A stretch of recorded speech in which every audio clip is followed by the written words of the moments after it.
নমস্কাৰ বন্ধু বান্ধৱীসকল, আপোনালোক সকলোকে মোৰ ইউটিউব চেনেলটোলৈ স্বাগতম জনাইছোঁ। আজি আপোনালোকৰ বাবে লৈ আহিছোঁ অসমীয়া সাধাৰণ জ্ঞানৰ কেইটামান অতিকৈ গুৰুত্বপূৰ্ণ প্ৰশ্ন উত্তৰ। যদি আপোনালোকে ভিডিঅ'টো ভাল লাগে তেনেহ'লে চেনেলটো ছাবস্ক্ৰাইব কৰিবলৈ নাপাহৰিব আৰু লাইক কমেণ্ট এটা কৰি দিব। অসম আক্ৰমণ কৰা প্ৰথমজন মোগল আক্ৰমণকাৰী কোন আছিল?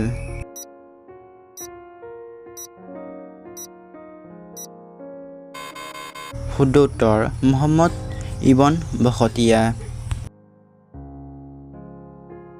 গুৱাহাটী বিশ্ববিদ্যালয়খন কেতিয়া স্থাপিত হৈছিল?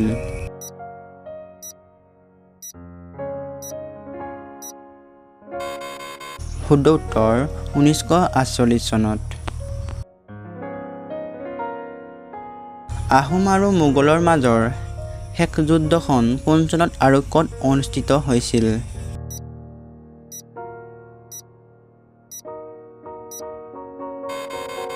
শুদ্ধ উত্তৰ 1981 চনৰ ইটাখুলি নামৰ ঠাইত।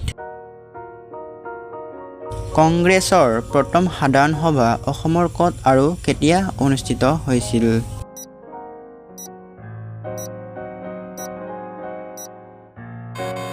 শুদ্ধ উত্তৰ 1926 চনত গুৱাহাটীৰ পাণ্ডুনত।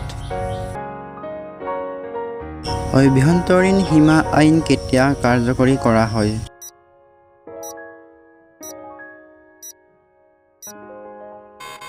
শুদ্ধ উত্তৰ 1873 চনত।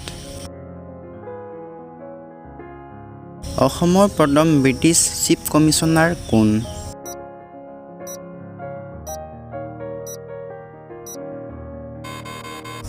শুদ্ধ উত্তৰ কলোনিয়েল কিটিং।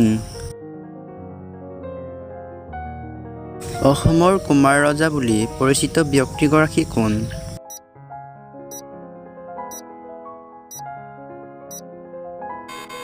শুদ্ধ উত্তৰ ভাস্কৰ বৰ্মন। অসমৰ প্ৰথম ৰাজ্যপাল কোন আছিল?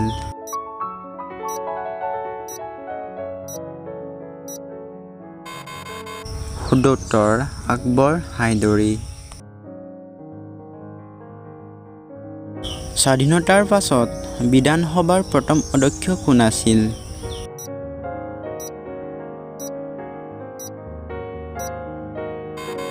শুদ্ধ উত্তৰ দেৱেশ্বৰ শৰ্মা। অসম মন্ত্ৰী পৰিষদৰ সদস্য পদ লাভ কৰা প্ৰথমগৰাকী মহিলা কোন আছিল?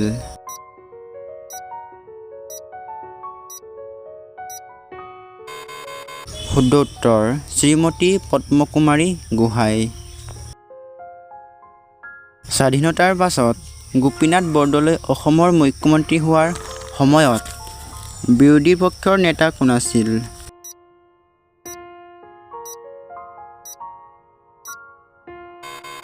শুদ্ধ উত্তৰ গৌৰীশংকৰ ভট্টাচাৰ্য।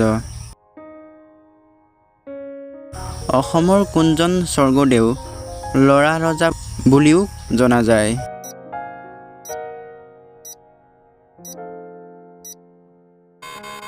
শুদ্ধ উত্তৰ ৰত্নধ্বজ সিংহ বা চুলিকপা।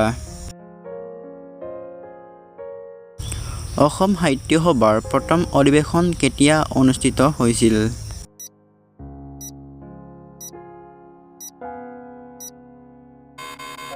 শুদ্ধ উত্তৰ 1917 চনত।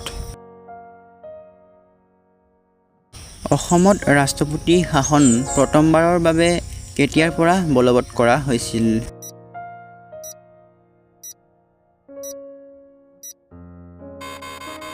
শুদ্ধ উত্তৰ 1979 চনৰ পৰা। টেলিফোন আৰু টেলিগ্ৰাফ সেৱা অসমত প্ৰচলিত হৈছিল?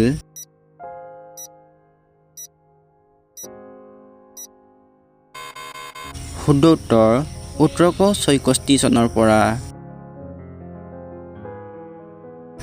অসমৰ জলপথ প্ৰথম জাহাজ সেৱা আৰম্ভ হৈছিল?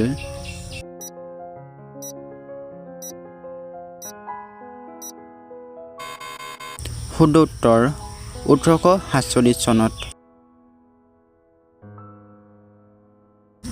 এছিয়াৰ আটাইতকৈ পুৰণি তেল শোধনাগাৰ ডিগবৈ তেল শোধনাগাৰ কেতিয়াৰ পৰা কাৰ্যক্ষম হয়?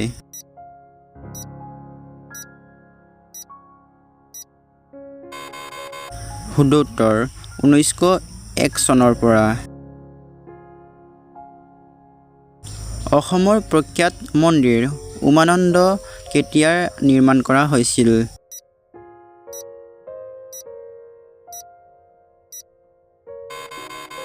শুদ্ধ উত্তৰ 1694 চনত। কোন চনত শৰাইঘাটৰ যুদ্ধ সংঘটিত হৈছিল?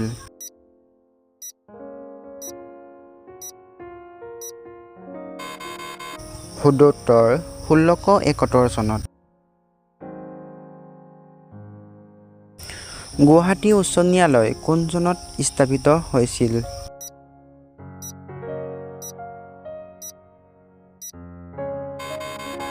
শুদ্ধ উত্তৰ 1948 চনত। অসহযোগ আন্দোলন অসমত কোন চনত আৰম্ভ হৈছিল?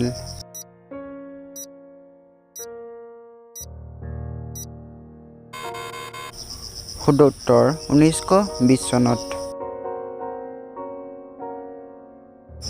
অসমত প্ৰথম ধ্বংসাত্মক ভূমিকম্পটো কোন চনত সংঘটিত হৈছিল?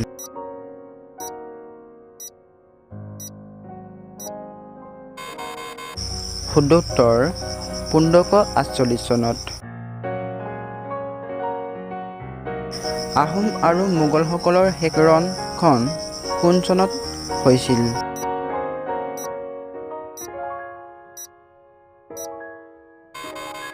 শুদ্ধ উত্তৰ 1682 চনত।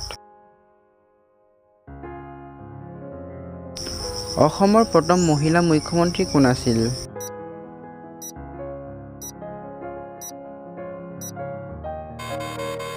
শুদ্ধ উত্তৰ সৈয়দা আনোৱাৰা তাইমুৰ।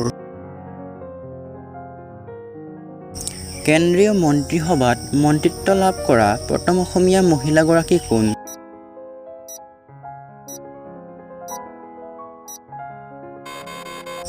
শুদ্ধ উত্তৰ ৰেণুকা দেৱী বৰকটকী। অসমৰ প্ৰথম মুখ্যমন্ত্ৰী কোন আছিল?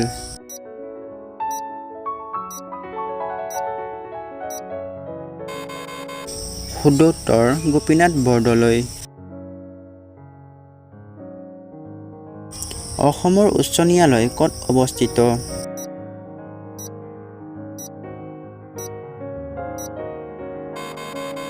শুদ্ধ উত্তৰ গুৱাহাটীত। চুতীয়া সাম্ৰাজ্যৰ প্ৰতিষ্ঠাপক কোন আছিল?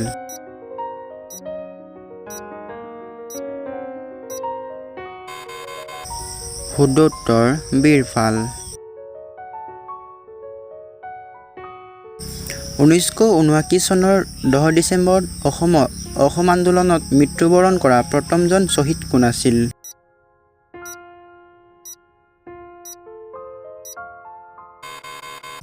শুদ্ধ উত্তৰ খৰ্গেশ্বৰ তালুকদাৰ।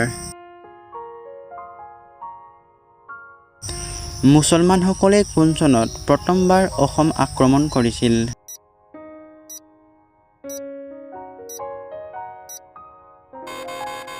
শুদ্ধ উত্তৰ 1206 চনত। অসমত আহোম সাম্ৰাজ্যৰ প্ৰতিষ্ঠাপক কোন আছিল?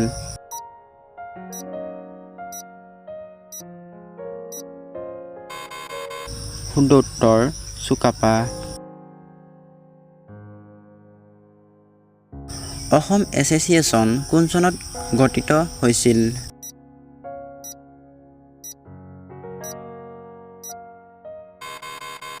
শুদ্ধ উত্তৰ 1903 চনত। অসম বিধানসভাৰ প্ৰথম অধ্যক্ষ কোন আছিল?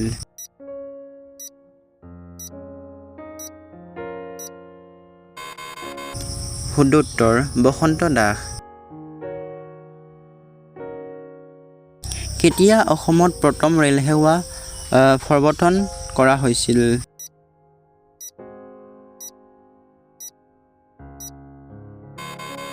শুদ্ধ উত্তৰ 1882 চনত। কোন চনত অসমীয়া ভাষাটোৱে ৰাজ্যিক ভাষাৰূপে স্বীকৃতি পাইছিল?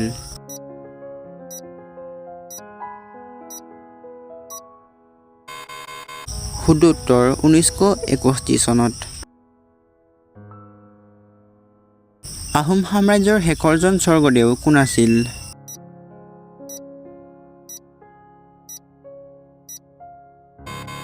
শুদ্ধ উত্তৰ পুৰন্দৰ সিংহ।